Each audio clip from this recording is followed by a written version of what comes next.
जी नमस्कार, स्वागत है आप सभी का हमारे चैनल सीटेट अधिगम में। दोस्तों, इस वीडियो में हम लोग बात करेंगे पिछले दिनों यानी कि जो बीता हुआ कल है, एक लेटर जारी हुआ था शिक्षा विभाग के प्राइमरी डायरेक्टर की तरफ से। जी हाँ, हालांकि अब वो डायरेक्टर नहीं रहे, लेकिन उन्होंने 22 तारीख को ही एक लेटर जारी कर दिया था, जिसमें उन्होंने बताया था कि टीआरई 3 के 18 माह की डीएलएड योग्यता पर बहाल शिक्षकों की जाएगी नौकरी। इससे पहले कि इसमें कुछ चीज़ें बताएं, उससे पहले यह जान ले कि टीआरई 1 में जो है एनआईएस के साथ ही ज्वाइन किए और 2 में जो है इनको मना कर दिया गया और 3 में लगभग पूरी तरीके से बैन हुए। तो कहीं ना कहीं सवाल उठता है कि टीआरई 3 में जो है एनआईएस के साथ ही जो ज्वाइन किए वो कैसे ज्वाइन किए। ये एक सिस्टम पे भी सवाल हो सकता है, लेकिन अपनी गलती को नहीं मानते हुए जो है यह लेटर निकाला गया कि ये अभ्यर्थी नियमावली के हिसाब से नियमावली के विरुद्ध जो बहाल हुए हैं, लेकिन इनकी संख्या बताते चले कि बहुत कम है, नाम मात्रा की है।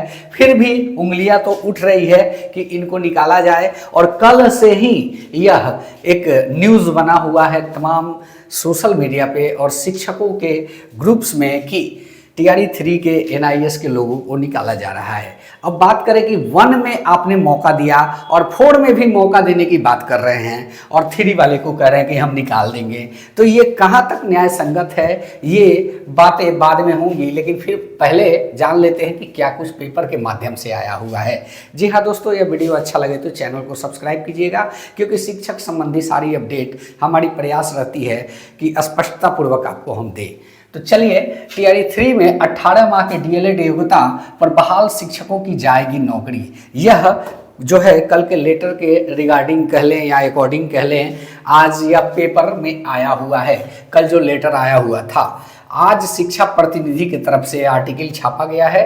पटना राज्य में तीसरे चरण की शिक्षक नियुक्ति टीआरई 3 में राष्ट्रीय मुक्त विद्यालयी शिक्षण संस्थान एनआईओएस के 18 माह के डीएलएड की योग्यता पर बहाल जो है विद्यालय अध्यापकों की सेवा समाप्ति के आदेश पर दिए गए हैं। इससे संबंधित आदेश राज्य के सभी जिला और जिला शिक्षा पदाधिकारियों को दे दिए गए हैं। खास बात यह है कि यह आदेश 22 जून को ही तत्कालीन प्राथमिक शिक्षा निदेशक विक्रम बिरकर के हस्ताक्षर से जिला शिक्षा पदाधिकारियों को जारी किया गया था। जी हाँ दोस्तों, अभी जो है शिक्षा पदाधिकारी चेंज हैं, लेकिन उन्होंने ये लेटर जाने से पहले जारी कर दिया था और जिसमें यह बताया गया था कि शिक्षकों की जो है एनआईएस के लोगों की सेवा समाप्त की जाए।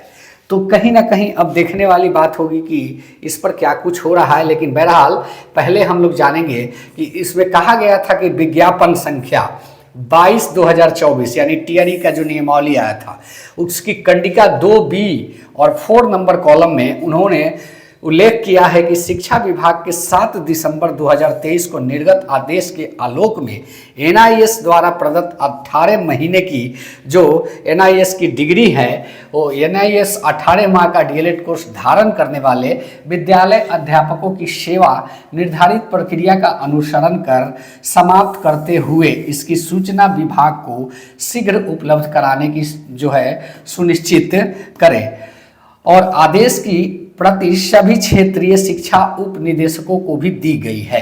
यहाँ पे सीधे तौर पे यह बात किया जा रहा है कि जो है अब सेवा समाप्त शिक्षा विभाग का जिला शिक्षा पदाधिकारियों को आदेश, अध्यापकों के पद की नियुक्ति हेतु यह मान्य नहीं होगा, यह बताया जा रहा है। इसके मद्देनजर जिला शिक्षा पदाधिकारियों को निर्देशित किया गया है कि विज्ञापन संख्या 22/2024 के थ्रू जो नियुक्त हुए हैं उनको जो है सेवा से बाहर करें। ये बातें जो आई हुई है। अब यहाँ सोचने वाली बात यह है कि आप 1 में कहते हैं कि आप ज्वाइन करें और 2 में कहते हैं कि आप जो है नहीं ज्वाइन करें और 3 में कहते हैं नहीं ज्वाइन करें और 4 में जो कि आना बाकी है उसमें होता है कि सभी आवेदन करेंगे।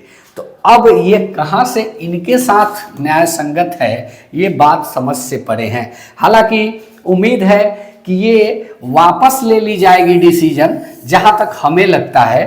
क्योंकि एनआईएस की अगर डिग्री की बात करें तो जो साथी एनआईएस से किए हुए हैं वो अपनी बातों को बताते हैं कि हम लोग को 6 महीने के लिए विद्यालय भेजा गया था, जो कि एक ट्रेनिंग का ही पार्ट था, ट्रेनिंग का ही हिस्सा था। तो कहीं ना कहीं जब हम 18 महीने अपने जो है शिक्षण संस्थान में रहें और उसके बाद ट्रेनिंग के लिए हमको 6 महीने का विद्यालय में भेजा गया बच्चों को पढ़ाने के लिए, किस प्रकार से आप पढ़ा पाते हैं, तो कहीं ना कहीं इनका कहना है कि सारी चीज़ें ट्रेनिंग के अंतर्गत थी, इसलिए यह भी 2 साल का ही ट्रेनिंग है, ऐसा उन्होंने कहा है। अब देखने वाली बात होगी कि क्या इस दलील पर कुछ सुनवाई होगी या फिर डायरेक्ट इसमें बिहार के मुखिया का हस्तक्षेप हो सकता है, या फिर जो लेटर निकाला गया है उसके अकॉर्डिंग चीज़ें आएगी। ये सारी चीज़ें अभी भविष्य की गोद में है, क्योंकि इस पर अभी किसी भी शिक्षक संगठन या जो भी समूह है शिक्षकों का या एनआईएस का, इस पर अभी तक कोई प्रतिक्रिया नहीं आई हुई है। फिलहाल अभी यह लेटर ही चल रहा है सोशल मीडिया पे, लेकिन अभी शिक्षक संगठनों का इस पर प्रतिक्रिया आना बाकी है। अब देखने वाली बात है कि उनके तरफ से क्या कुछ कहा जाता है, क्या वो न्यायालय जाएंगे या सीधे संवाद शिक्षा मंत्री या मुख्यमंत्री से करेंगे, यह देखने वाली बात होगी। जी हाँ दोस्तों, यह वीडियो अभी अधूरा है, इस पार्ट को हम लोग लेके चलेंगे कि कब तक एनआईएस के साथी जो टीआरई 3 के हैं, क्या इनको न्याय मिलेगा या फिर बाहर होंगे, ये सारी चीज़ें स्पष्ट रूप से देखने वाली है। जी हाँ दोस्तों, तो मिलते हैं नेक्स्ट वीडियो में। धन्यवाद, जय हिंद, वंदे मातरम।